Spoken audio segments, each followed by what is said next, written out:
তারেক রহমান যেদিন বাংলাদেশে আসবে সমগ্র বাংলাদেশ কাঁপবে ইনশাআল্লাহ।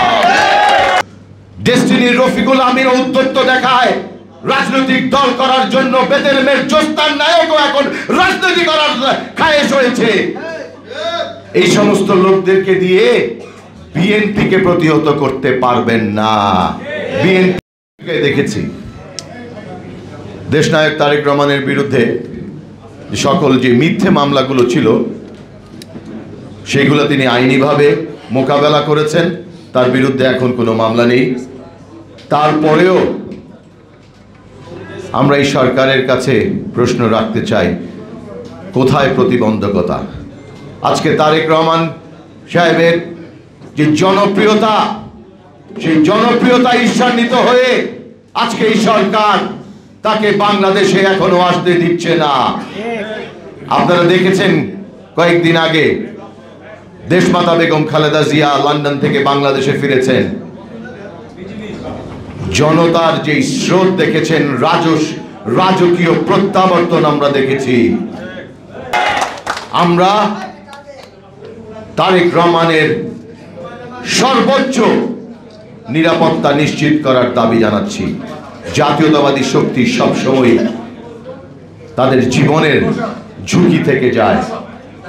বন্ধুরা, আপনারা দেখেছেন লিংকন ভাই বলেছেন অ্যাকুইনো, বেনজির ভুট্টো স্বদেশ ফিরে আসার পর তাদেরকে হত্যা করা হয়েছে। আমরা চাই বাংলাদেশের জাতীয়তাবাদী শক্তির কাণ্ডারি, বাংলাদেশের ভবিষ্যৎ রাষ্ট্রনায়ক তারেক রহমানকে সর্বোচ্চ নিরাপত্তা দেওয়ার জন্য। আজকে দেখেন আরেকটি বিষয়, বাংলাদেশে হঠাৎ করেই আব্দুল হামিদ, এই আওয়ামী লীগের আরেকটি প্রেতাত্মা, কুলাঙ্গার লুচ্চা রাষ্ট্রপতি, রাতে বিমানবন্দরে দিয়ে ব্যাংকক চলে গেল। পালিয়ে গেল নাকি তাকে চলে যেতে সাহায্য করা হয়েছে? আব্দুল হামিদকে চলে যেতে সাহায্য করা হয়েছে, কিন্তু তারেক রহমানকে দেশে ফিরিয়ে আনার জন্য প্রতিবন্ধকতা সৃষ্টি করা হচ্ছে। বাংলাদেশের জনগণ এটা মেনে নেবে না। আমরা যদি আন্দোলনের ডাক দেই, কাচের ঘরের মতো ভেঙে পড়বে আপনার রাজপ্রসাদ। ইন্টারিমের যারা আছেন সকলকেই সাবধান করে দিচ্ছি, রাজপথে নামলে পিঠের চামড়া থাকবে না। ডাইভারশনে যায়েন না। আমরাও আওয়ামী লীগকে নিষিদ্ধকরণের পক্ষে, কিন্তু এক্সিকিউটিভ আদেশের মাধ্যমে না, রাজপথে নেমে আরেকটি গণজাগরণের মঞ্চ করার মতো না।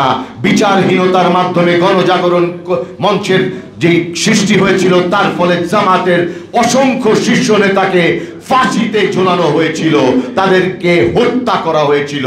কিন্তু আজকে দেখেন যে কোনো বিষয় মানুষ রাজপথে নেমে যাচ্ছে। 26টি নতুন নাকি 27টি নতুন দলের আত্মপ্রকাশ ঘটেছে। কিসের জন্য? ডেস্টিনির রফিকুল আমির উদ্যত্ত দেখায় রাজনৈতিক দল করার জন্য বেদেরমের জোস্তার নায়কও এখন রাজনীতি করার খায়েশ হয়েছে। এই সমস্ত লোকদেরকে দিয়ে বিএনপিকে প্রতিহত করতে পারবেন না। বিএনপি